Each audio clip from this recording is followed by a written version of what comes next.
Hello everyone, आप सभी का स्वागत है हमारे चैनल यूपी टेट वॉरियर में। फ्रेंड्स, हम अपनी आज की वीडियो में टॉपिक लेकर आए हैं प्याजे का संज्ञानात्मक सिद्धांत। फ्रेंड्स, यह टॉपिक चाहे सी टेट हो, यूपी टेट हो या आपकी बीएड और डीएलएड, सभी के लिए बहुत आवश्यक है।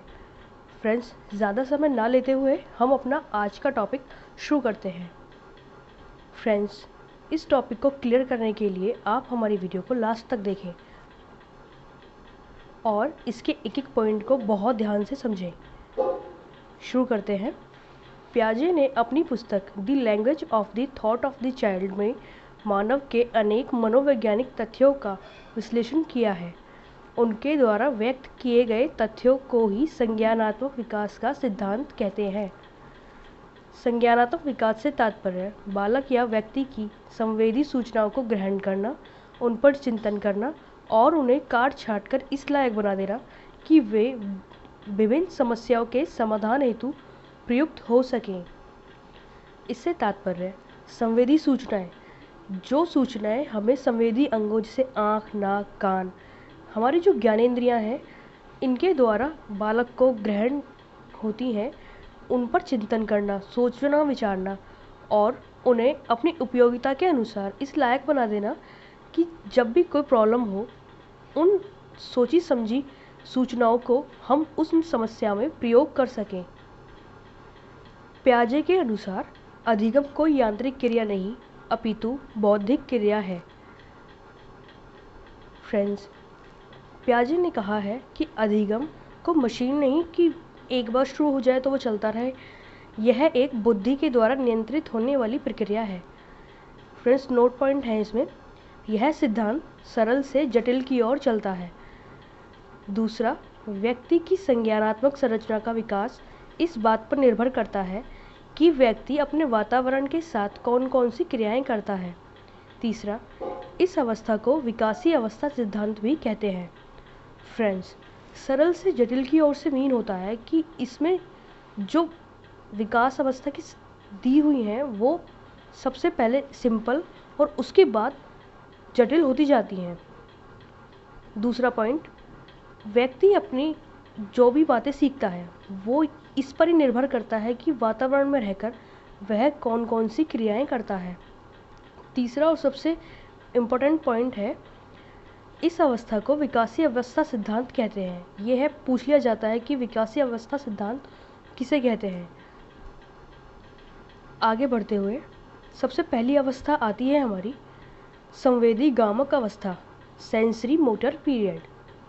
दूसरी अवस्था प्राक संक्रियात्मक अवस्था, प्री ऑपरेशनल पीरियड। तीसरा पॉइंट मूर्त संक्रियात्मक अवस्था, कॉन्क्रीट ऑपरेशनल पीरियड। चौथा पॉइंट अमूर्त संक्रियात्मक अवस्था, फॉर्मल ऑपरेशनल पीरियड। फ्रेंड्स, इन सभी अवस्थाओं को बहुत ध्यान से पढ़ते हुए हम आगे बढ़ते हैं।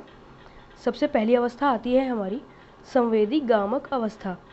यह अवस्था जन्म से 2 वर्ष तक होती है। यह काल बालक के प्रत्यक्षीकरण क्षेत्र से संबंधित है। इस अवस्था में बालक स्कीमा विकसित कर लेता है और आवश्यकता अनुसार उनका प्रयोग करने लगता है। इस अवस्था में बालक अपनी इंद्रियों द्वारा सीखता है और बालक बड़ों की क्रियाओं का अनुकरण द्वारा सीखता है। फ्रेंड्स, यह अवस्था जन्म से लेकर 2 वर्ष तक होगी। प्रत्यक्षीकरण क्षेत्र, जैसे कि जो बालक अपने सामने जिन चीज़ों को देखता है उन्हीं चीज़ों को सीखता है। इस अवस्था में बालक स्कीमा विकसित करता है। स्कीमा से क्या तात्पर्य है? स्कीमा अगर सरल शब्दों में कहा जाए तो स्कीमा किसी भी समस्या के अंतर्गत प्रयोग की जाने वाली बालक की विधि होती है, जिसे ही स्कीमा कहते हैं। अब मान लीजिए बालक किसी भी चीज़ को देखता है, सोचता है ये क्या है। कोई चीज़ ऊंचाई पर रखी है, मान लीजिए उसे अपनी बॉल लेनी है जो थोड़े ऊंचे स्थान पर रखी है, तो वो उसे वहाँ से लेने के लिए क्या ट्रिक लगाता है, क्या कोशिशें करता है, वो सब ही स्कीमा कहलाता है। आगे बढ़ते हुए इस अवस्था में बालक इंद्रियों द्वारा सीखता है।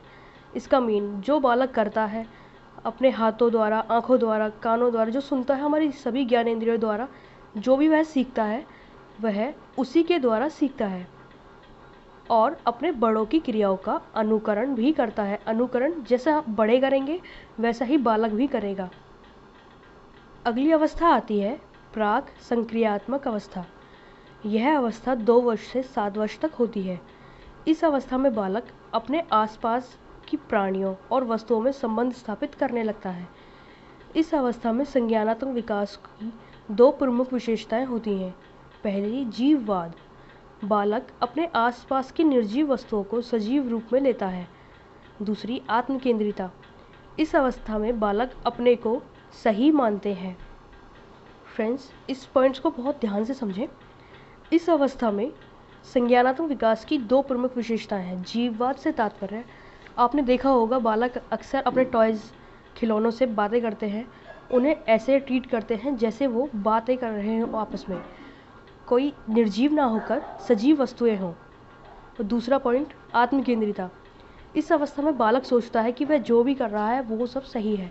मान लीजिए किसी बच्चे को उसकी मम्मी ने फ़ोन किया, तो उसकी मम्मी ने पूछा कि क्या तुमने खाना खा लिया, तो बच्चा सिर हिलाकर जवाब देगा। उसे लगेगा कि उसकी मम्मी को वह दिखाई दे रहा है, जबकि ऐसा नहीं होता। अगली अवस्था आती है हमारी मूर्त संक्रियात्मक अवस्था। यह अवस्था 7 वर्ष से 11 वर्ष की अवस्था है। इस अवस्था में बालक यह समझने लगता है कि वस्तु का आकार या रूप भले ही बदल जाए, परंतु उसके भार आदि में कोई परिवर्तन नहीं आता।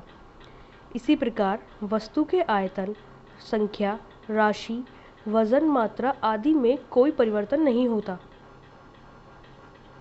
फ्रेंड्स, मूर्त से तात्पर्य होता है जो वस्तुएं सामने हैं, बालक उन वस्तुओं को समझने लगता है।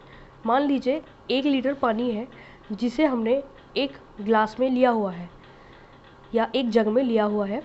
अगर हम उस पानी को किसी बड़े बर्तन में, टब में या बाल्टी में कर दें तो भले ही उसका साइज़ तो चेंज हो जाएगा, पर उसकी मात्रा में कोई परिवर्तन नहीं होगा। इस अवस्था में बालक इन बातों का ज्ञान कर लेता है। अगली अवस्था आती है हमारी औपचारिक संक्रियात्मक अवस्था। यह अवस्था 11 वर्ष से ऊपर के लिए होती है। इस अवस्था में बालकों में चिंतन में क्रमबद्धता आनी शुरू हो जाती है। वे तर्कपूर्ण क्रियाकलाप करने लगते हैं। इस अवस्था में बालक समायोजन करना सीख जाता है। नोट, इस अवस्था को संतुलन की अवस्था भी कहते हैं। फ्रेंड्स, सरल शब्दों में समझें तो इस अवस्था में जब बालक सोचता है तो वह एक क्रमबद्ध तरीके से सोचता है। उसका चिंतन बेवजह का नहीं होता, उसमें एक क्रमबद्धता आनी शुरू हो जाती है। जब वो कोई भी क्रिया करते हैं तो वह पता करते हैं कि किसी भी वस्तु के पीछे क्या रीज़न हो सकता है। मान लीजिए अगर कोई फल पेड़ से नीचे गिरता है और उसे देखकर वो सोचते हैं कि यह नीचे क्यों गिरा। इससे वह यह पता करने की कोशिश करते हैं कि उसके गिरने का कारण पृथ्वी की गुरुत्वाकर्षण शक्ति है। वे यह क्रियाकलाप करना शुरू कर देते हैं। और अगला पॉइंट है इसमें बालक समायोजन। समायोजन से तात्पर्य होता है जब बालक अपने आसपास की चीज़ों, लोगों में समायोजन, संतुलन करना सीख जाए। इसीलिए इस अवस्था को संतुलन की अवस्था भी कहते हैं। फ्रेंड्स, इस टॉपिक में सबसे ज़्यादा ध्यान रखने वाली कुछ बातें हैं जो आप बहुत ध्यान से समझेंगे। कभी कभी एग्ज़ाम में इन चारों अवस्थाओं को अन्य नामों से भी पूछ लिया जाता है, तो हमें अक्सर कन्फ्यूजन हो जाती है कि किस अवस्था के बारे में हमसे पूछा जा रहा है। तो फ्रेंड्स, आवश्यक है कि संज्ञानात्मक विकास को पढ़ते समय आप इन अवस्थाओं के नाम इंग्लिश में भी याद करें, ताकि आपको एग्ज़ाम देते समय कोई परेशानी ना हो। तो फ्रेंड्स, ये है हमारी वीडियो की आज की ट्रिक है जिसे आप समझेंगे। तो फ्रेंड्स, आज की इस वीडियो में इतना ही। उम्मीद है यह वीडियो आपके लिए महत्वपूर्ण साबित होगी। अगर आपको ये वीडियो पसंद आए तो इसे लाइक कीजिए, चैनल को सब्सक्राइब कीजिए। Thank you.